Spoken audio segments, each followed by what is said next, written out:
Bonjour. Donc nous, on va vous parler un peu du crowdsourcing de microtâches et de la question de la marchandisation du temps. Alors c'est une recherche en cours donc on conduit avec Pauline depuis maintenant environ un an, un peu plus d'un an. Et donc voilà, n'hésitez pas à commenter, critiquer, puisque c'est un travail en cours. Alors juste pour commencer, savoir un petit peu de quoi on parle. Donc le terme de crowdsourcing, c'est un néologisme qui a été rendu populaire par un journaliste américain qui s'appelle Jeff Howe, qui a publié donc un article sur le sujet en 2006 dans le magazine Wired. Et en fait, ce terme désigne de façon générale le processus qui consiste à externaliser des tâches vers une foule d'internautes. Alors c'est un mot qui a été utilisé pour qualifier un certain nombre de plateformes, notamment Wikipédia, donc qui est une plateforme qui repose notamment sur la gratuité et sur la collaboration des internautes.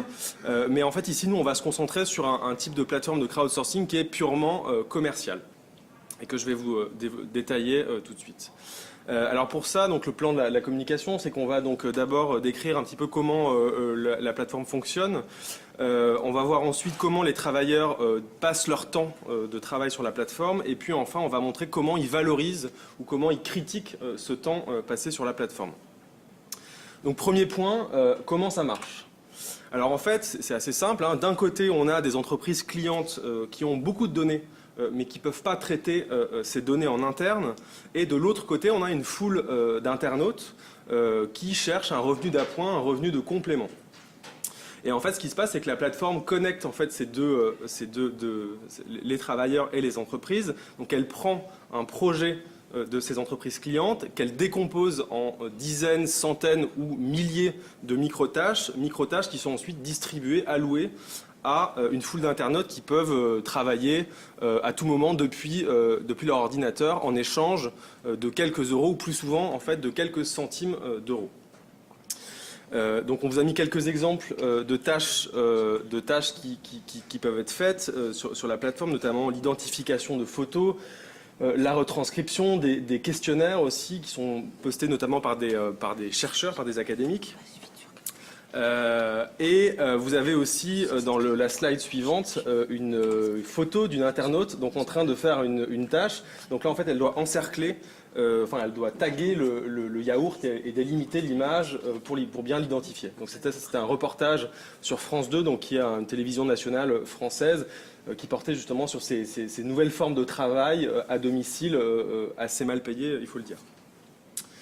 Alors ce type de plateforme, il a été rendu populaire en 2005 quand Amazon a lancé son Turk mécanique, donc c'est le Amazon Mechanical Turk que j'appellerai pour simplifier AMT pour la suite. Alors pour ce qui nous concerne, nous on ne travaille pas sur Amazon Mechanical Turk, on travaille sur Full Factory qui est un peu une sorte de déclinaison française et qui a été créée en 2014 par deux entrepreneurs français, donc c'est une start-up grosso modo avec aujourd'hui environ 7 salariés.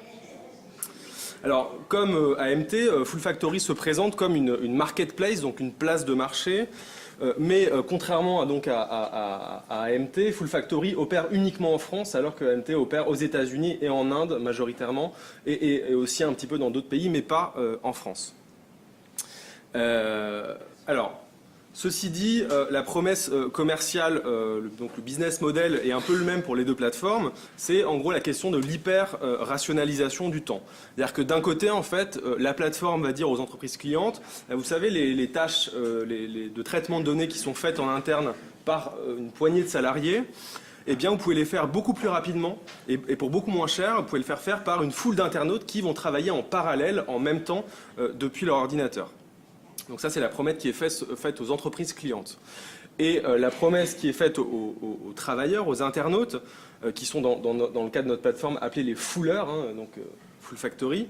Donc il dit ça, c'est en gros, c'est au lieu de jouer à des jeux, au lieu de jouer à Candy Crush sur votre téléphone ou de surfer sur Facebook gratuitement, venez rentabiliser votre temps libre, venez en taguant quelques photos sur Internet, en faisant d'autres petites tâches qui vont vous apporter un complément de revenus.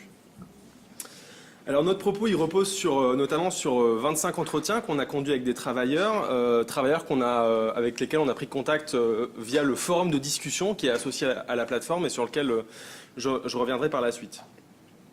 Donc il faut dire quand même que les 25 entretiens qu'on a conduits donc ont été conduits avec des gens qui sont très actifs sur le forum, donc qui postent régulièrement, qui discutent entre eux, qui se connaissent bien. Donc voilà, on pourra revenir un peu sur la question de l'échantillon, mais voilà, c'est des gens qui sont particulièrement actifs, enfin beaucoup plus actifs que la plupart des autres fouleurs.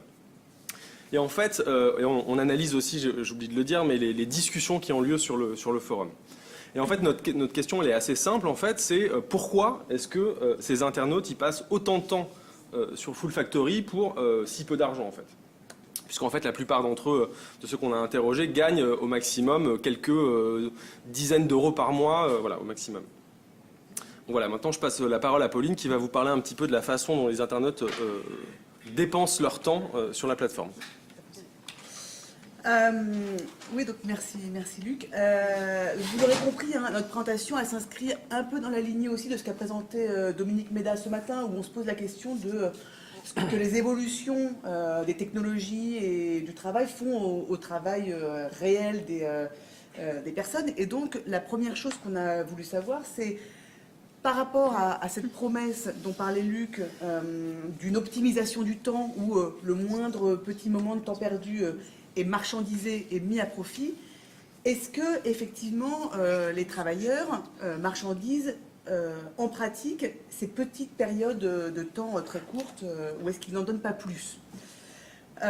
Donc on a fait 3 types à partir de nos entretiens de 25 travailleurs. Alors on a fait depuis une enquête quantitative auprès de 1000 travailleurs, mais dont on n'a pas pu encore exploiter les données. Donc pour l'instant, on vous présente ces résultats provisoires sur un échantillon plus petit, mais par contre avec des entretiens plus longs. Le premier type, ce sont effectivement des travailleurs qui marchandisent ce qu'on a appelé le temps interstitiel, le spare time. C'est-à-dire que dans le modèle du crowdsourcing, c'est ça qu'on est censé marchandiser. C'est du temps qui aurait de toute façon été du temps perdu. On a, comme le disait Luc, 5 minutes à attendre à l'arrêt de bus, dans une salle d'attente, etc. On a de toute façon perdu ce temps-là, donc on va le mettre à profit pour gagner quelques euros sur la plateforme.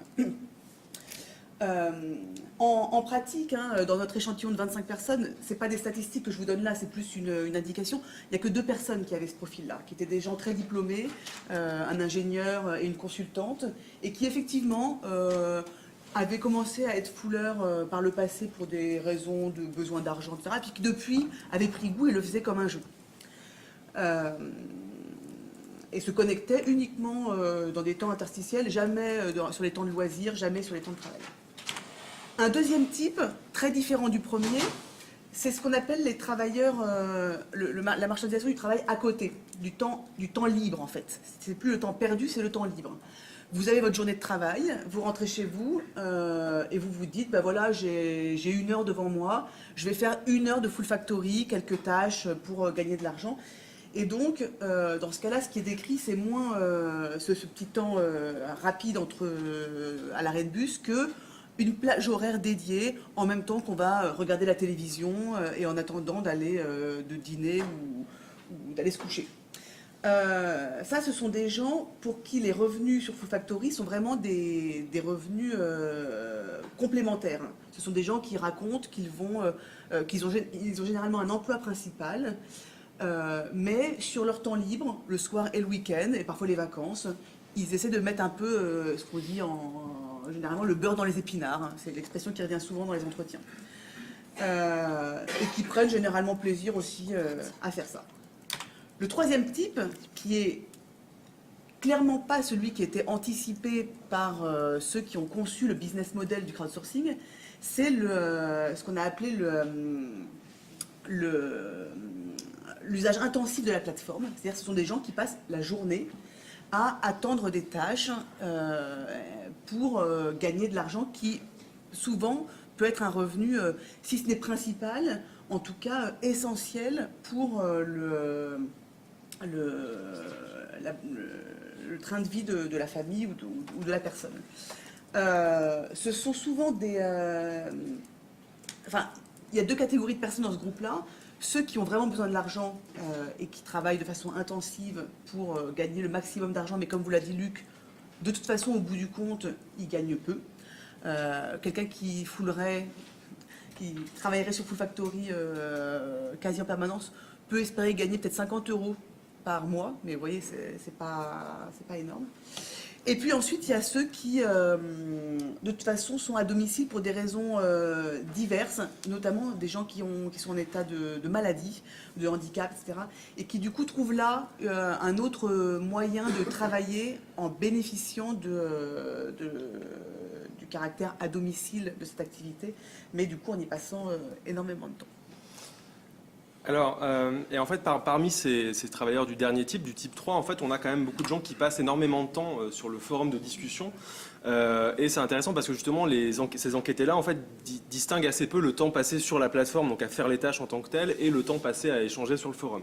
Alors, je vais assez rapidement sur le forum, juste pour vous dire que, en fait, il y a deux grands types d'usage du forum. Le premier grand type d'usage, c'est en gros, on vient sur le forum pour trouver de l'aide, notamment quand les consignes pour faire les tâches sont pas très claires, que c'est pas très précis, qu'on ne sait pas exactement comment ça se passe. Donc on vient demander de l'aide. Donc c'est une forme d'entraide. Mais pour ces travailleurs, il y a un autre usage qui est en fait de faire du forum un réel espace de sociabilité où on parle certes des tâches, mais on parle aussi beaucoup on parle de sa vie privée, on fait des blagues, on fait des jeux. Il y a tout un forum, il y a tout un topic, un sujet sur le forum qui porte vraiment sur en attendant les tâches, donc on crée des jeux de mots, enfin bon voilà, on s'échange des blagues, enfin il y a tout un usage qui est très important pour ces travailleurs-là qui ressort en entretien en disant bah voilà, il n'y a pas beaucoup de tâches, ça rapporte pas grand-chose, mais on a quand même ce côté de sociabilité, cette espèce de, on pourrait dire on l'a décrit un peu comme ça, de salle d'attente chaleureuse, où on attend la tâche, mais de façon conviviale, de façon sympathique. Et ça permet de tuer le temps en attendant. Donc ces travailleurs en fait acceptent, disons, de dépenser bénévolement leur temps sur le forum en échange de cette sociabilité. J'en viens au dernier point sur la façon dont les travailleurs parlent de cette marchandisation de leur temps. Alors, il faut dire déjà que la plupart d'entre eux se disent satisfaits de ce type de tâches et de ce type de travail. Et pour trois motifs qu'on a essayé d'identifier avec Pauline, le premier motif, c'est le fait que, en fait, Full Factory, comme ils nous disent, bah, c'est mieux que rien. C'est-à-dire qu'en d'autres termes, cet argent, même si c'est des très petites sommes, souvent, c'est quand même bon à prendre et ça permet, par exemple, de partiellement payer un billet de train ou de faire une sortie avec les enfants, hein, qui sont les types de choses qui servent Full Factory. La deuxième chose qui est valorisée, c'est le fait que ce travail est fait à la carte, c'est-à-dire qu'en fait on peut le faire depuis son domicile un petit peu quand on veut et que donc on peut se libérer des contraintes qui sont associées à d'autres types d'emplois et notamment à l'emploi salarié avec des contraintes plus fortes. Là il y a l'idée que notamment quand on est en congé parental, comme le sont certains enquêtés, ou en congé d'invalidité, on peut travailler de chez soi, on peut un peu s'organiser comme on le souhaite. Et le troisième motif de satisfaction, c'est un petit peu le sentiment, alors ça peut paraître un peu étrange, mais le sentiment d'apprendre des choses. Donc des gens qui considèrent que les tâches sont des choses quand même assez intéressantes, ça leur permet de découvrir des secteurs d'activité, des types de travaux qu'ils n'auraient pas découvert autrement en fait, et donc que ça élargit d'une certaine façon leurs horizons professionnels en découvrant des activités qu'ils n'auraient pas connues sinon. Et je repasse la parole à Pauline pour les motifs d'insatisfaction. Alors évidemment, nous on a essayé de comprendre aussi s'il pouvait s'exprimer une critique vis-à-vis de ce modèle d'activité. On s'est notamment appuyé sur nos entretiens et puis sur ce qui est exprimé sur le forum. Et même si le ton général, c'est souvent, étonnamment, un ton de satisfaction, les gens disent on est là, c'est parce qu'on le veut bien. Il y a quand même on a quand même réussi à identifier un certain nombre de critiques adressées au modèle économique de Full Factory qui sont de deux types. Il y a des critiques qui sont formulées contre les entreprises clientes, celles qui distribuent les tâches, qui sont de trois types. Je vais faire vite parce que le temps passe, mais le temps exploité, le temps sous-estimé, le temps volé. Temps exploité, c'est-à-dire des tâches qui sont à un taux horaire misérable. Par exemple, 1 centime par minute, c'est quelque chose qu'on peut trouver, donc vous voyez, 60 centimes de l'heure, c'est quelque chose qu'on peut trouver sur Full Factory. Le temps sous-estimé, c'est des tâches qui sont d'apparence payées à un taux correct, horaire, mais en fait le temps d'exécution est sous-estimé.